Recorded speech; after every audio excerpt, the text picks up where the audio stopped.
Welcome to what is honestly one of the greatest, most fascinating analyses we've ever done. Seriously, this explainer is covering a mysterious, completely crazy discovery that is basically breaking everything we thought we knew about the limits of computing. Oh, absolutely. We're diving incredibly deep into the science of future processors today, like paradigm-shifting, physics-defying science that solves a massive, hidden problem. This is simply the finest, most amazing look at the future of tech you're going to find, and it is crazy what is happening right now in the hidden labs of the world's top universities. Right. So to really grasp this mysterious discovery, you kind of have to ask yourself, what exactly happens when the world's computers just completely run out of physical space and literally burn themselves alive? Because honestly, that's exactly what's happening. We are violently crashing into this invisible wall of heat and physical limits with our current silicon chips. Every single time you ask an AI a question or stream a 4K movie, processors generate this immense, crippling waste heat. And look, because this mysterious discovery is just so crazy, we really need you to like, share, and subscribe to the channel right now. Seriously, when you engage with our content, it tells the YouTube algorithm to boost this explainer so tons of other tech enthusiasts can see this amazing news. It massively helps our channel grow, so hit that subscribe button right now and help us decode the future together. Okay, let's jump right in. Section 1, the invisible computing wall. So for the last 60 years or so, Moore's law was the golden rule, right? Just keep shrinking transistors and cramming them onto flat, two-dimensional chips.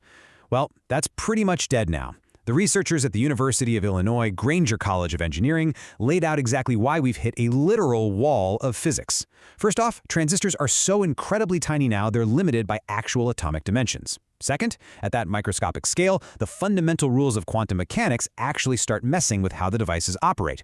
And third, if you try to shrink them any more or squeeze more onto a single surface, you get massive, unmanageable waste heat. You simply can't pack more power into a 2D space without melting the whole system. Which brings us to Section 2, Silicon Skyscrapers and Piezoelectrics. Okay, so since we literally can't build outward on a flat plan anymore, the only way left is up. We have to escape 2D. The Granger College team used a great analogy for this. Think of old-school 2D silicon chips like sprawling suburbs. They take up a ton of spatial footprint, and commuting from one side to the other takes forever. But monolithic 3D integration? That is like building a massive high-rise. By sequentially stacking silicon circuits directly on top of each other, you slash that spatial footprint. Building upwards means shorter wiring, which reduces parasitic capacitance, basically that unwanted electrical interference, and it massively boosts the communication bandwidth. But here's the catch. Why haven't we always built 3D chips like this? Well, it's all about heat. Preparing high-quality silicon usually takes temperatures of around 1,000 degrees Celsius. And if you do that on top of a finished layer, you're going to melt the metal wiring right underneath it. The industry has this super strict thermal budget of 400 degrees Celsius for upper layers. But the Illinois team actually beat it. They figured out how to transfer these ultra-thin, 10-nanometer thick crystalline silicon membranes using a roll laminator at just 200 degrees. 200! They pulled off 3D integration without roasting the chip. Right, and keeping things cool isn't just about how we build them, it's about power delivery too. Over at UC San Diego, they're completely rethinking power conversion. Data centers pump out power at 48 volts, but the actual GPUs only need like 1 to 5 volts. Traditional magnetic step-down converters are totally maxed out, so enter piezoelectric resonators. These are tiny devices that store and transfer energy using mechanical vibrations instead of magnetic fields. It's wild. By using these resonators, they stepped 48 volts down to 4.8 volts with 96.2% efficiency. Plus, they delivered 4 times more output current than older designs. Moving right along, Section 3, brains and bouncing electrons. Okay, this is where it gets incredibly sci-fi. What if we just fundamentally change how electrons flow? Normally, memory and processing are in different physical spots, right? Shuttling data back and forth wastes so much electricity. Well, scientists at Cambridge University developed an ultra-low power memristor. Basically, it stores and processes info in the exact same location, just like the biological synapses in the human brain. And instead of old clunky methods, they use specialized hafnium oxide PN junctions to change electrical resistance. It adapts exactly like biological brain tissue. And the payoff for this brain-inspired analog computing is just jaw-dropping. This specific neuromorphic hardware operates with switching currents as low as 10 to the negative 11th amps. To put that into perspective, it could chop the enormous energy consumption of AI hardware by a massive 70%. 70%!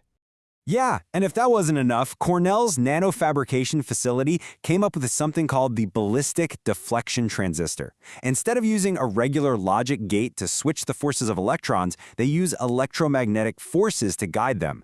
It's literally like playing a game of billiards. The electrons bounce off these wedge-shaped deflectors, completely bypassing atoms and defects. No scattering means immensely improved speeds and a massive reduction in wasted power. Which perfectly sets up Section 4. Processing at light speed. So we've covered mechanical vibrations and bouncing electrons. Now let's talk about light. An Israeli startup called Cognitive Fiber is pushing a new class of photonic processors called deep light.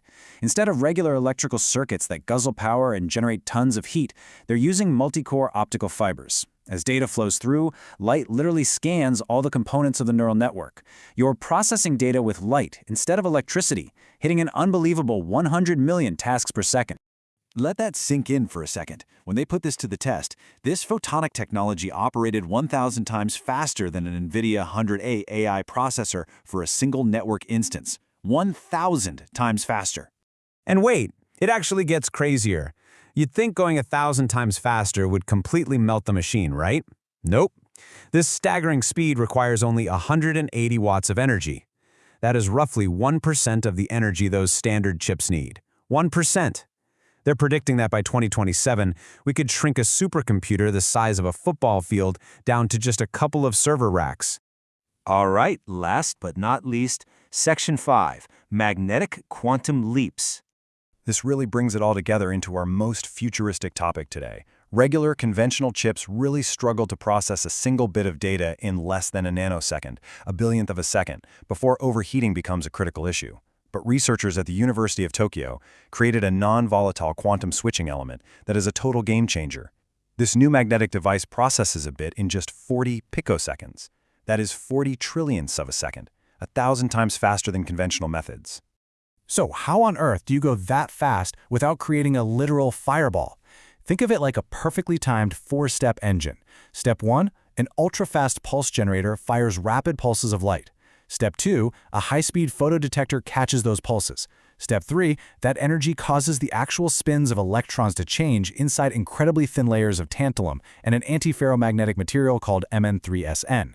And finally, Step 4, that tiny shift creates a minute magnetic force that records the bit.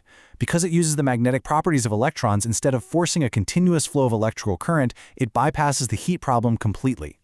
Exactly, and the laboratory results are honestly staggering. This element handled over 100 billion cycles without failing. A conventional chip would have overheated after just 10 million cycles at these speeds. It generates virtually zero waste heat, and they expect a prototype chip by 2030. Think about the global implications here.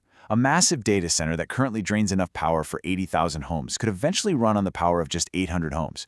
Or, on a personal level, imagine a standard laptop running for 3 whole months on a single charge.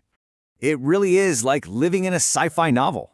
From building 3D silicon skyscrapers, to mimicking the human brain with memristors, to processing data at the speed of light, and recording bits with the magnetic spin of electrons, the future of computing is going somewhere completely new. So the question we leave you with today is, are we ready to completely rethink the fundamental physics of how our world computes? We really hope you enjoyed this explainer on the absolute bleeding edge of processor science. If you found this mysterious discovery as fascinating as we did, please do not forget to like, share it with your friends, and subscribe to the channel so we can keep bringing you the greatest tech discoveries on Earth. Thanks for learning with us, and we'll see you in the next one.